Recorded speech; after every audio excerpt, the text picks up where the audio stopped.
Employers and employees have rights and obligations under Title VII of the Civil Rights Act of 1964.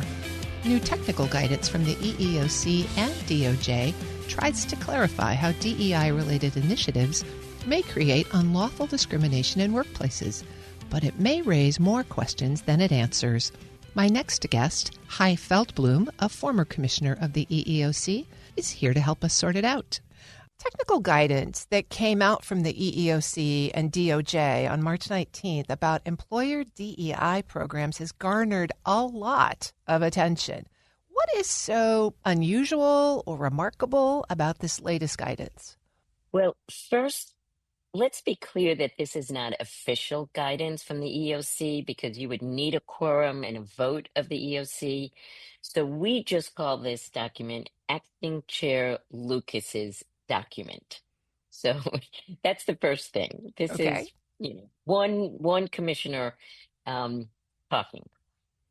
Two, what is unusual is that there's always been an understanding under Title VII, the Civil Rights Act of 1964, that prohibits discrimination based on race, sex, religion, national origin.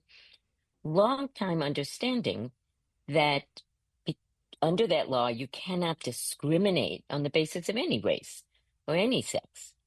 But you can certainly take any number of actions to affirmatively try to increase the diversity of your workplace.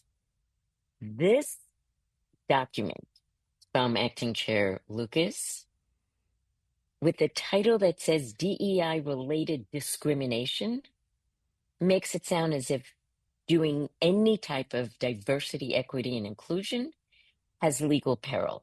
And that's a very dangerous message.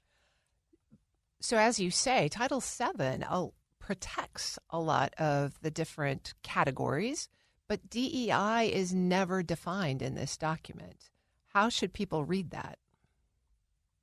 Well, I think that's probably intentional that DEI is not defined, because if you did define it, there's clearly nothing in that term that would be inconsistent with the law, right? Diversity means that you have a diverse group of employees based on race, sex, religion. Equity means that when people are in the workplace, they are treated in an equitable manner, in a non-discriminatory, equitable manner. And inclusion means that they feel welcome, so they want to stay. Diversity, equity, inclusion. There is nothing illegal about any of those terms. And in fact, those are positive outcomes. You just have to make sure as an employer that when you are achieving diversity, when you're achieving inclusion, you're doing it in a way that is open, inclusive, not discriminatory. It's very possible to do. So you and 9 other former members of the EEOC released a separate statement in response to this memorandum or guidance. Why did you think that was necessary? Well, we all of us in this group, we're talking about former chairs, former commissioners, former general counsels, former legal counsels. We all love the EEOC.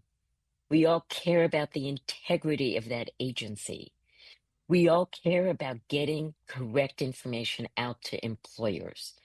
And we felt that this document issued by one person, Acting Chair Lucas, did not serve employers well because it made them afraid of doing things that they could do.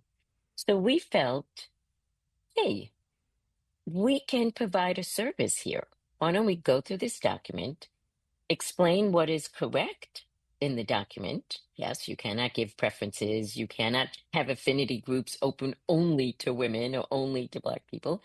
So let's talk about what we think is legitimate and then make it clear things that the document sows some fear about, to just make it clear, no, you don't have to be afraid.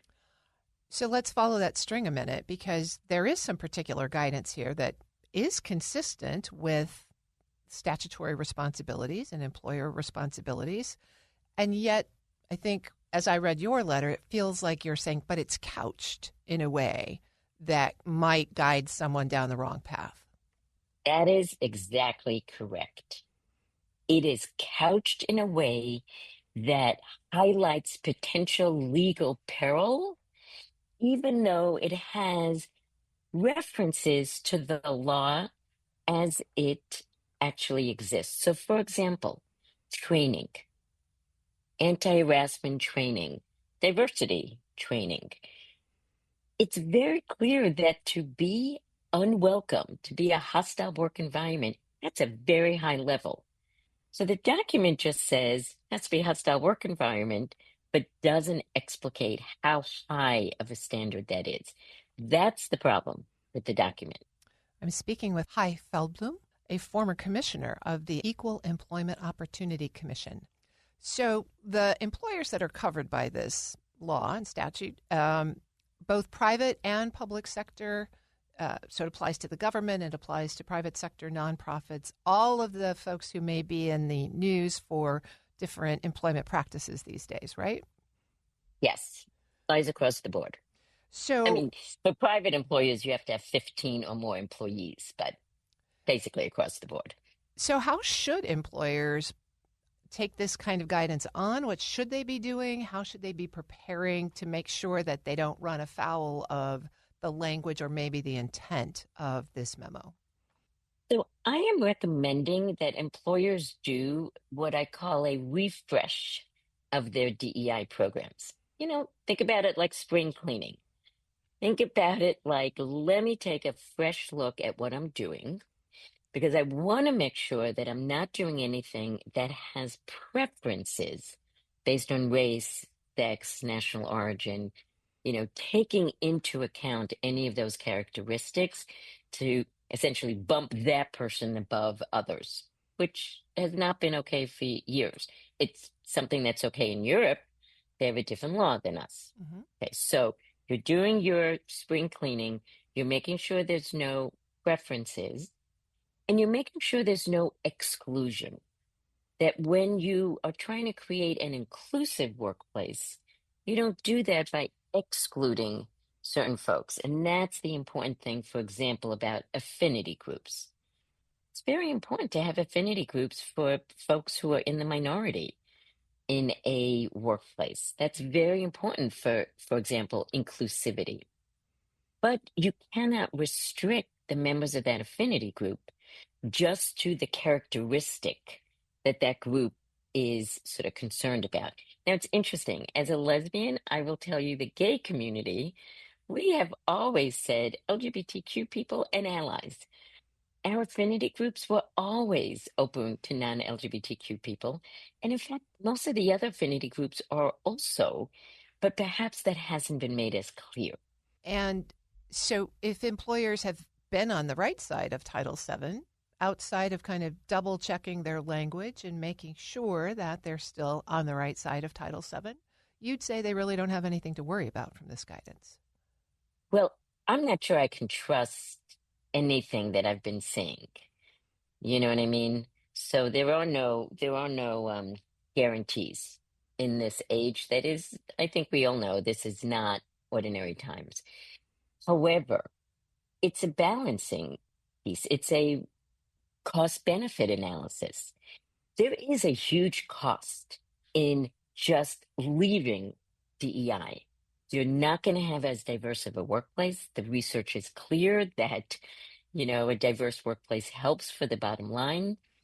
If you don't have equity and inclusion, you're going to have people leaving. So that's your cost if you just step away, as well as employees not being happy. You might not even get the talent you want in. So that's the cost. So, I just don't think the benefit of, oh, maybe someone won't bring a charge against me is worth that cost. But you want to act in a strategic, smart manner. And that's why I say it's the refresh button. It's reviewing. It's in fact maybe recommitting even more to the outcomes.